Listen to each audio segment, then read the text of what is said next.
Le coût de la vie a augmenté au Cameroun et les 10 membres de la famille de Chiroubé Stella, qui dépendent d'elle pour survivre, en subissent les conséquences. Pour alléger le fardeau, elle envoie ses enfants adolescents dans les rues pour vendre des marchandises pendant les vacances d'été. Ils doivent aller vendre à la sauvette pour que nous puissions subvenir à nos besoins domestiques, peut-être nos vêtements, notre nourriture et nos problèmes de santé, parce que parfois nous tombons malades. Les choses sont très chères aujourd'hui dans notre pays.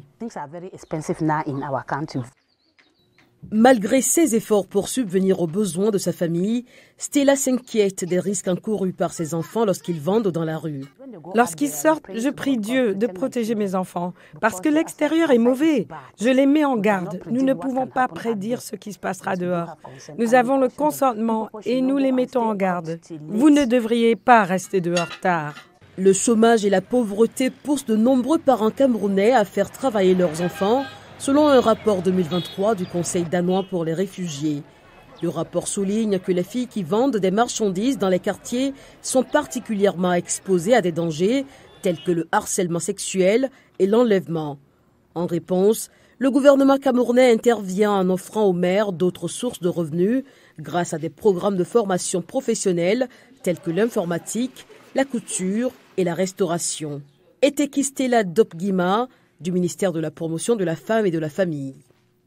Le centre d'autonomisation des femmes est toujours là pour les autonomiser et les rendre économiquement viables afin qu'elles puissent s'occuper de leurs enfants sans dépendre des revenus que certains de ces enfants peuvent leur apporter.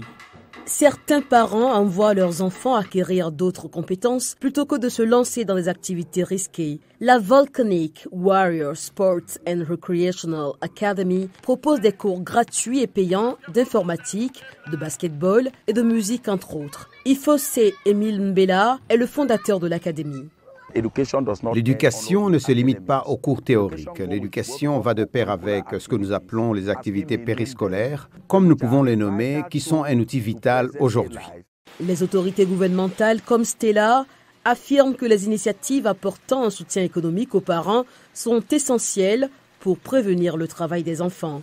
Elle a également indiqué qu'il propose une formation à l'équipement industriel afin que les parents puissent conserver leur emploi et disposer d'un revenu stable.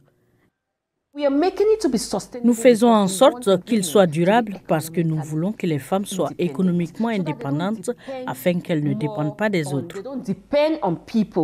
Les programmes de formation gratuits financés par le gouvernement sont importants dans la sous-préfecture de Buea, où plus de 70 femmes sont diplômées chaque année du programme d'autonomisation des femmes, dont beaucoup reçoivent des équipements et un capital de démarrage pour obtenir de meilleurs emplois.